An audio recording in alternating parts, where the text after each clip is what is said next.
Pulflex sera bientôt de l'histoire ancienne à Saint-Martin-le-Beau. La fermeture de l'usine est attendue à la fin de l'année car ses résultats financiers ne suivent plus.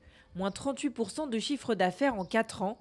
La direction invoque plusieurs raisons. La crise sanitaire, la crise des semi-conducteurs, l'inflation et un secteur automobile peu porteur dont dépend 90% de la production de l'usine. Tout ça, c'est lié aussi aux délocalisations. Donc nous, on est fournisseurs.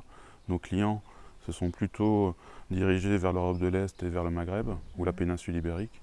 Et nous, au centre du jeu en France, on n'a plus de quoi faire vivre cette structure aujourd'hui. Et c'est pour ça que le marché a été conservé, mais pour être orienté vers d'autres usines du groupe.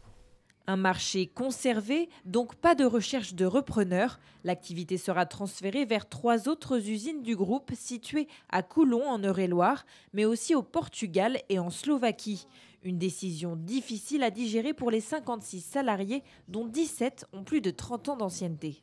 À l'heure actuelle, on nous demande toujours de développer des pièces, d'envoyer des échantillons chez les clients, ce genre de choses. D'où l'incompréhension générale. Grosso modo, ils nous ont sacrifiés quoi, par rapport à d'autres groupes en France qui, à mon avis, perdent beaucoup plus d'argent que nous. Mais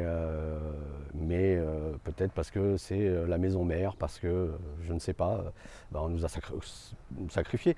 Les salariés vont bénéficier de 36 propositions de reclassement en interne en France et à l'étranger, mais des solutions difficilement envisageables au vu de la distance géographique. Un choc pour les salariés donc, mais aussi pour la commune. Pulflex est la plus grosse entreprise de Saint-Martin-le-Beau. Avec cette fermeture, le maire est inquiet pour les commerces du centre-ville et pour l'avenir du site qui existe depuis 1968. Pulflex, c'était Saint-Martin-le-Beau, voilà, et c'était emblématique, c'était connu, et c'était un pourvoyeur d'emploi, bon, beaucoup moins maintenant, mais à une époque, j'aimerais pas me retrouver, que la commune se retrouve avec une friche industrielle, avec tous les inconvénients que ça comporte. Le maire assure qu'il sera attentif au reclassement des salariés licenciés.